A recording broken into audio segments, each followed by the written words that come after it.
Okay, so with my making of such bold claims recently pertaining to incidents that allegedly occurred within a film studio in Toronto during early 2021, naturally I'm fully aware that I risk being pursued legally. I wish to state now that I am absolutely not afraid whatsoever, and I will always be prepared to argue my case in a court of law. After witnessing in my life every single young female that I care about being exploited, manipulated, abused, or irreparably traumatized by being in relationships with predatory elder men, and that includes the death of my cousin, the psychological trauma incurred by my best friend, the suicide of a female acquaintance, an ex-girlfriend with severe emotional instabilities, and her father being in a relationship with several exceptionally young women before ultimately, at the age of 48, finding himself within a relationship with a 16-year-old child and grooming her for marriage when she turns 18, and lastly, the young woman involved in the film studio incident herself. I know exactly what I stand for, and that is to help in raising the awareness of the inherent dangers presented by elder predatory men, particularly in workplace environments, by exposing their methods in exceptional detail, and also regardless of how these relationships are developing, they are fundamentally imbalanced, have a high capacity for exploitation and abuse, be it not physical, then emotional. Ultimately, I wish to help safeguard teenage girls and young women in their 20s. That is everything that I stand for. That is what I'm passionate about. I really hope that there are people out there who are aware of my videos and will be prepared to support me and my cause. How can I possibly be an ambassador for the safety of young women?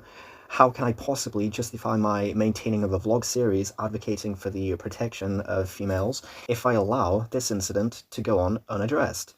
This happened exactly 3 years ago, so it's now historic, I'm aware of this, but I'm deeply, deeply ashamed for never reporting on it at the time. In truth, I was gaslit. We were all gaslit by the young female involved into not questioning what was happening. But in turn, she herself had been gaslit by this predatory senior colleague into placating us in this way. Morally, ethically, I could not stand by my work if I do not have the courage and the drive to actually put myself here and raise my concerns over what has occurred. And I promise you now, this is an absolute unmitigated horror story. And I know that I have sufficient evidence to argue my case. Even if I do fail in my attempt to have this predator held to account, there's still other issues that need to be addressed, such as micromanagement bordering on bullying, fatigued and overworked employees, inadequately trained employees gravely injuring themselves, colleagues engaging in sexual activity on site, employees breaking health and safety protocol,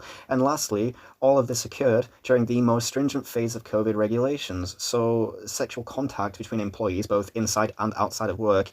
I know there's at least something here that the studio can be found culpable of contravening. By all accounts, the work environment at this studio was an absolute shitstorm. Now, this is just a brief video for anybody who is subscribed to me, who is wondering whether or not I would be prepared to be legally pursued. Yes, and just to prove that I am serious, I'm going to re-upload this video very soon, within the next 24 hours, but it's going to be extended, and within it, I'm going to include details of pretty much everything that has occurred. Not everything, but most of the salient details, because if this does come to the attention of the studio, then I want them to be able to see that I am good on my word. They definitely know that it happened, so the fact that I am able to quote incidents that happened in such detail, they know that I know.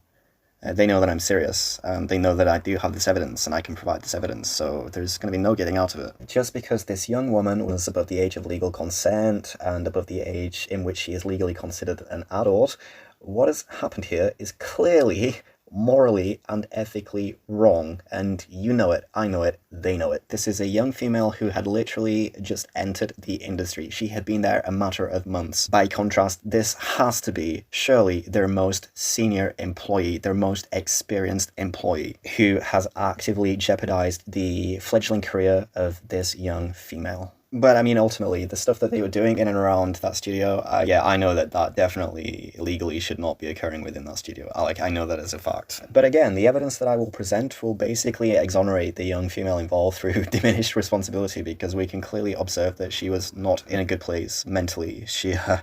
Where was human resources? Where the fuck was human resources? That's what I want to know. Whereas this senior employee, elderly man, he has to be their most experienced employee at such an advanced stage in his life, his emotional and psychological development.